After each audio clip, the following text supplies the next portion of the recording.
सीते राम कथा हृदयम्।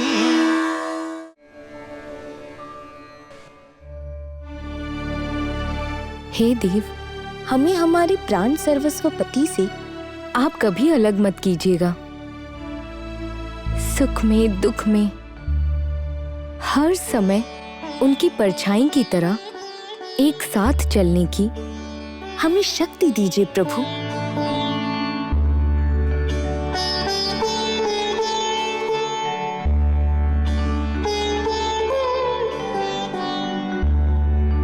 स्वामी,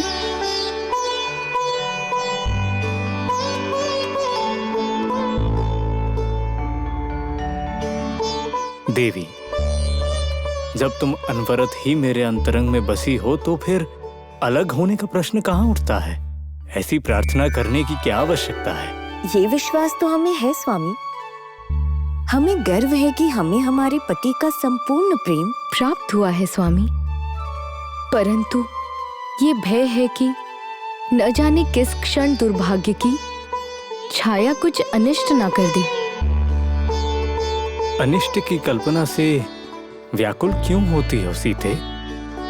भगवान की कृपा से हमें देवतुल्य माता पिता मिले हैं, ये स्मरण रहे। स्नेही भाई मिले हैं हमें, प्रेम करने वाली प्रजा भी है। गुरुजनों का आशीर्वाद सदा हमारी रक्षा करता है।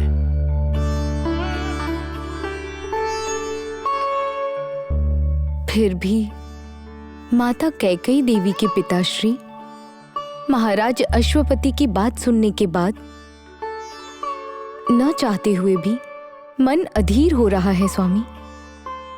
तुमने उनके अपनी पत्नी को त्याग देने की कथा सुनी है? जी स्वामी, 2 चींटियों के वार्तालाप के कारण उनकी रानी अपने महल से और अपने पति दोनों से दूर हो गई। यही बात बार बार मुझे स्मरण हो रही है। देवी, महाराज अश्वपति धर्मात्मा थे। उन्होंने कभी धर्म का उल्लंघन नहीं किया। क्या तुम ये कह रही हो कि पति के प्राणों की भी चिंता न करने वाली पत्नी का त्याग करना धर्म नहीं था? हम उनके व्यवहार का समर्थन नहीं कर रहे हैं। एक ओर पति के सत्य वचन के पालन के लिए राज्य कोष आदि त्याग कर पति के साथ चलने वाली महाराज हरिश्चंद्र की पत्नी देवी चंद्रमती हैं, और दूसरी ओर पति के प्राण भी चले जाएं, परंतु हमारी हट पूर्ण होनी चाहिए। ऐसी स्त्री दोनों में कितनी असमानता है। देवी, हमारे लिए हरिश्चंद्र और चंद्रपति ही आदर्श होने चाहिए, कोई और नहीं। सत्य कहा स्वामी। संपूर्ण नारी कुल की मणि देवी चंद्रमती अत्यंत पूजनीय है।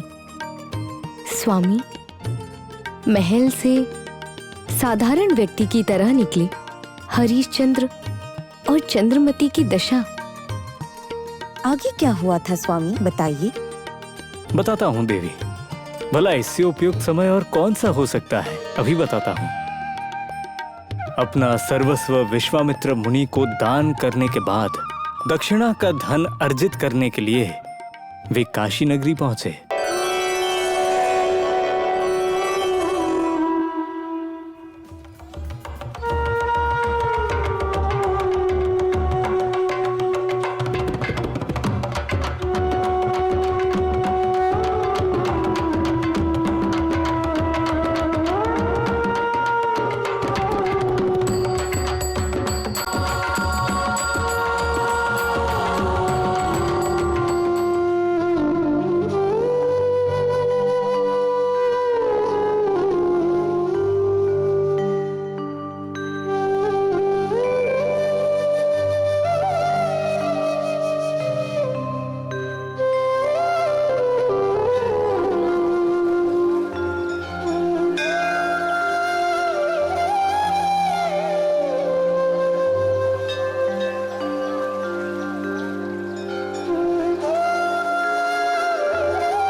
स्वामी, विश्वामित्र मुनि द्वारा दी गई समय सीमा समाप्त हो रही है, परंतु उन्हें देने के लिए आवश्यक धन जुटाने में हम असमर्थ हैं स्वामी।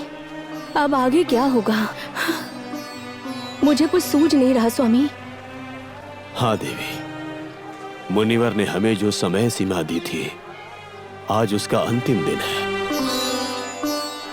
आज सूर्यास्त होते ही मेरा सत्य भी अस्त हो जाएगा।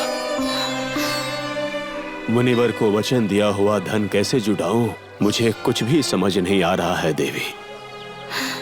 सत्य की रक्षा करने के लिए अपना जीवन समर्पित करने वाले आप पर इस तरह की परीक्षा की घड़ी आएगी, ये भला किसने सोचा था। मैं हिम्मत नहीं हारूंगा देवी, मैं हिम्मत नहीं हारूंगा। किंतु एक बात तो सत्य है, यदि मैं अपने दिए हुए वचन से मुकर गया तो अगले ही पल में जीवित नहीं रहूंगा। असत्यवादी कहलाने का कलंक लेकर जीने से बेहतर है कि मैं उस दयालु परमेश्वर के चरणों में अपना प्राण न्यौछावर कर दूं देवी। स्वामी, इस तरह के अपशब्द मत कहिए। काशीवासी विश्वनाथ स्वामी हमारा साथ नहीं छोड़ेंगे, मुझे पूर्ण विश्वास है। हे देवों के देव, दयामय, हे काशी विश्वनाथ, अपने इस भक्त पर कृपा करो प्रभु। कभी स्वप्न में, कभी मन में, कभी वचन में, तो कभी कर्म में, कभी भी सत्य की अवहेलना न करने वाली मेरी परीक्षा क्यों प्रभु? मुझे मेरे प्राणों से भी अधिक प्रिय मेरा सत्य है। मुझे असत्यवादी होने से बचाइए प्रभु, बचाइए।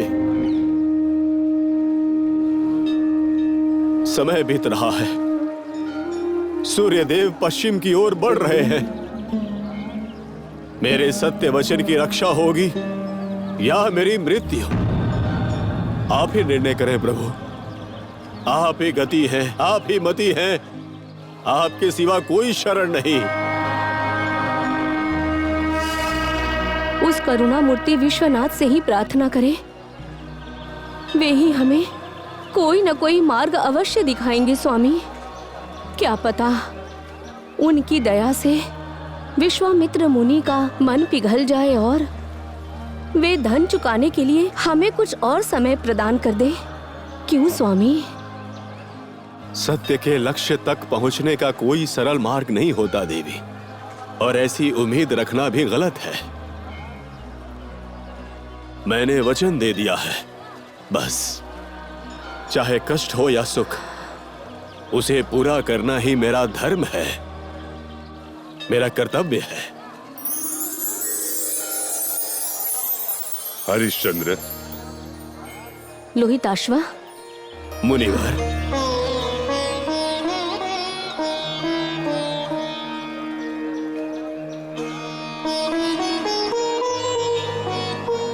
वाह हरिश्चंद्र, तुम्हारी सत्यनिष्ठा देखकर प्रसन्नता हुई, किंतु तय समय सीमा में मेरी गुरु दक्षिणा देकर ऋण मुक्त हो पाओगे इसमें संदेह है। मेरा ये वचन मेरे प्राणों से भी बढ़कर है। तुम्हारे प्राण लेकर मैं क्या करूंगा हरिश्चंद्र? क्या उसे नमक, मिर्च और अन्य सामग्री लगाकर पकाकर खा सकता हूँ क्या मैं? जो कार्य तुम विगत 29 दिनों में नहीं कर सके, उसे एक दिन में कर लोगे? एक दिन नहीं गुरुवर, आधा दिन ही कहिए। सूर्योदय हुए बहुत समय हो गया है। सूर्यास्त तक का समय है मुनिवर, तब तक कुछ न कुछ कर लूंगा। तब तक तुम क्या कर पाओगे? तुम तो इतने दुर्बल हो गए हो कि चल भी नहीं पा रहे हो। क्या कमाओगे या भीख मांगोगे क्या?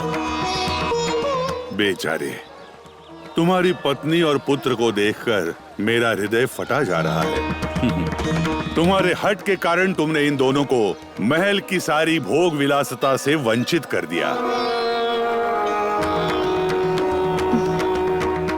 मुझे कोई दुख नहीं है मुनींद्र। पति के सुख दुख में बराबर की भागीदार बनने वाली अर्धांगिनी हूँ मैं।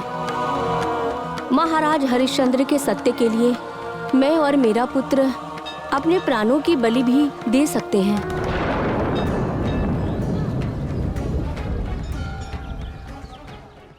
सीते